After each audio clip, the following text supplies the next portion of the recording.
What's wrong, everyone? Jeremy here from The Quartering, and Joe Rogan has dropped a pretty big bombshell. Now, it's one that I think a lot of us aren't necessarily going to be surprised about, but the fact that his massive audience is going to hear this and see the truth that many of us have put together over the past couple of years is massively important.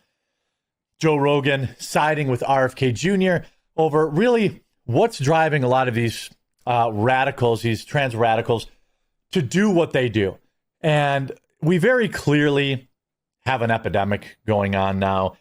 We have a monkey see, monkey do aspect to it, where, people are doing it, then other people want to do it. They fall in love, they romanticize the idea of doing it, of other people, the fame that they think other people got, even though I wish they would watch like my videos where I call them absolute losers and cowards. But apparently these people are sick and twisted.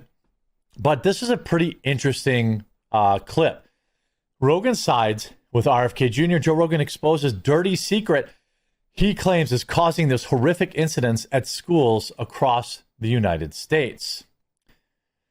Joe Rogan claimed that there is a connection between psychiatric drugs and mass events that is a dirty secret nobody's talking about. During a recent episode of his podcast, Rogan and comedian Dave Landau discussed the mental health of these individuals after trans radical Robert Westman, took out 2 kids in a Minneapolis church. The problem with some people is they get to a certain point in their life, they have no friends and no community and no identity and no life, and it's not like they're successful and they feel like ish. They have gender dysphoria on top of that, and they're probably on a bunch of SSRIs, Rogan said. Now, I want to point something out. I want to say something here, too. I want to have an open moment with my viewers. Oftentimes, these moments fuel criticism from people, my haters, people that, spend all day obsessing about me and live streaming about me because they have nothing at all positive in their life. But I don't think everybody who is on SSRIs is a bad person. I'm on SSRIs, and I have been for 15 years to deal with panic attacks. It's something I've lowered my dose and I'm trying to get off of now that I understand more of it. But, I can honestly say also, at no point have I been on them, have I thought about doing anything insane. I do remember, though, when they first put me on them, and they worked for me. I still have anxiety now and again, but I don't really have these like full-blown panic attacks like I used to. They told me, hey, you could have these crazy self-harm thoughts when you start taking. I remember that very vividly, and it was like 15 plus years ago or whatever. They're like, hey, if you have any of these thoughts, please call us immediately, discontinue use. So this is something that these drug manufacturers know can be a side effect of these drugs. And I don't think you're a bad person if you're on them. It's just like I always say, right? Like, okay, yes, correlation isn't always causation. It's like, for example, basically every one of these school losers were on SSRIs and were trans, but that doesn't mean because they were trans, they did these things. It's other things in their life. It's always a combination of things. I don't think anyone popped an SSRI and then went out and did this kind of stuff.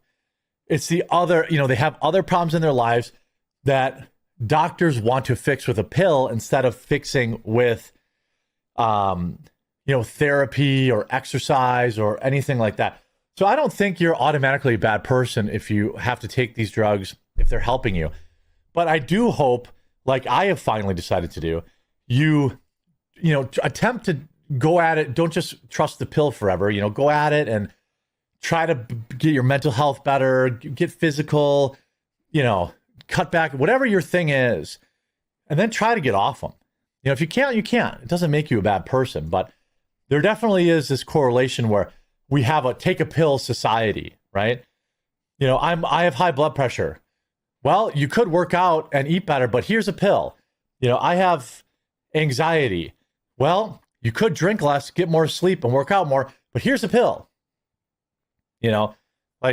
I only recently started taking my health more seriously. I wish I would have done it 15 years ago, but I can unequivocally say eating clean and basically cutting back drastically on alcohol has already had immense positive effects on my day-to-day anxiety. And I know if I cut out alcohol completely, it'll probably be even better. And if I work out, it'll probably be even better. So it's just one of those things. You know, I'm finally taking accountability at 42, which is a little embarrassing. But so what? You know? Anyway, I just wanted to say that. Without offering any evidence to support his claim, Rogan went on to say the link between these events and psychiatric drugs is real and everyone knows it. I agree with him. It's just this dirty little secret that no one talks about because all the media is paid off by the pharmaceutical drug companies. The podcast who frequently takes swipes at the mainstream media said. Westman, of course, we know what he did. The next day, RFK Jr. announced that he had ordered a probe into the individual's potential use of gender-affirming care drugs and SSRIs, which treat depression and anxiety. Yeah, I mean, I'm going to be willing to bet that he was using them.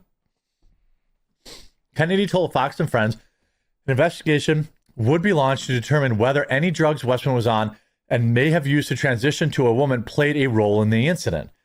We are doing these kind of studies now, he said. We're launching studies into their potential contribution. This is one of the things like I love about RFK. I never vote for him for president, but I would literally go door knocking to make sure he keeps his position at the Health and Human Services.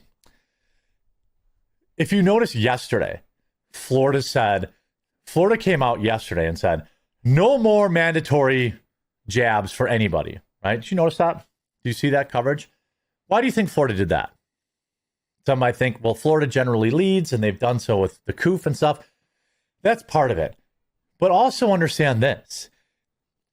This month, any day now, RFK Jr. is going to be releasing a study about how we went from autism in 1 in 30,000 to 1 in 30, right? I think attorney generals are like, we know what's in that report. We know that something somewhere along the line is potentially linked to this insane increase, and we want to be ahead of the curve. We want to be, hey, Florida was already banning, Florida's banned any requirements on this stuff. Let people, let parents choose, right? I think they're going to find the same things with SSRIs. I think they're going to find a lot of that, and it's just because it is a Band-Aid applied to people who need help, but doctors don't give them the actual help they need. Some of the SSRI drugs and other psychiatric drugs might be contributing to the attacks. Many of them have black box warnings that warn of, doing crimes, which I can agree. I heard those same things when I went on them. So we can't exclude those as a culprit. And those are the kinds of studies we are doing. Rogan said on his podcast, no one wants to make the connection, because you also risk the wrath of all those people on them saying, I'm on them and I'm not doing anything. I'm not on the pills and I need these to function. It's not the pills. I need these to function. They'll say, maybe you do. I don't know. I don't know how your brain works, but the reality is most of these people have committed these crimes are on psychiatric medication. The right-wing commenter has said the most popular podcast in the U.S. with 14 million monthly listeners, but has been criticized for sharing controversial views and conspiracy theories in the past. He regularly uses a platform to go after mainstream media and big pharma. SSRIs work by increasing the levels of serotonin in the brain, which can help improve mood, reduce anxiety, and treat depression. Medication side effect warning does include increased thoughts of taking yourself out or others, particularly for young adults under 25. So maybe we should be a little more careful, maybe we should be a little more careful about prescribing them. Senator Tina Smith blasted RFK for using the tragedy to push a political agenda. I dare you to go to Annunciation School and tell our grieving community that, in effect, weapons don't take lives, antidepressants do. I mean, I would say that. I'd be happy to go there and say that. According to the Washington Post analysis of their database, the lifetime prevalence of antidepressants use among these losers over the past 30 years is 4%. I don't believe that that's true. I believe that that's much higher. That I don't believe. And here's the clip. You know, the problem is some people get to a certain point in their life and they have no friends and no community and no identity and no life, and they're not successful and they feel like shit, and then they have gender dysphoria on top of that, and then they're probably on a bunch of SSRIs, which RFK Jr. is going to apparently do some sort of a large-scale research into the connection between mass shootings and psychiatric drugs, because it is real and everyone knows it, and it's just this dirty secret that no one talks about because all the media is paid off by the pharmaceutical drug companies, and nobody wants to make this correlation connection because you also risk the wrath of all these people that are on them saying, I'm on them and I'm not doing anything. It's not the pills. I need these to function. I do think that I could tell you, I think they're overprescribed. I wish that my doctor had looked into more of like my lifestyle and proposed other, hey, do sauna work, do meditation, work out, be less fat, drink less, because I'm already seeing positive effects of doing those things. And, maybe it would have added years to my life, to be honest with you. If the doctor had been more strict on me and said, look, you need to do this stuff, maybe I wouldn't have spent the last 10 years of my life morbidly obese. I'm working on it, but boy, I'll tell you what, it's not easy to lose weight at 42. It's a struggle. You got to work every day and you got to stay connected to it. When I am on a good run, my anxiety's better. And I'm not a doctor, but I can just say that, like, here you go, decades of evidence that SSRIs cause these mass events. 1989, Prozac, Zoloft, Defexor, which is what I'm on. Took 24 hostages, no memory of it. Prozac, SSRIs, UNC psych meds, I don't know, UNK ones.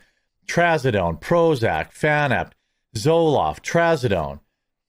I mean, this is not a made-up thing.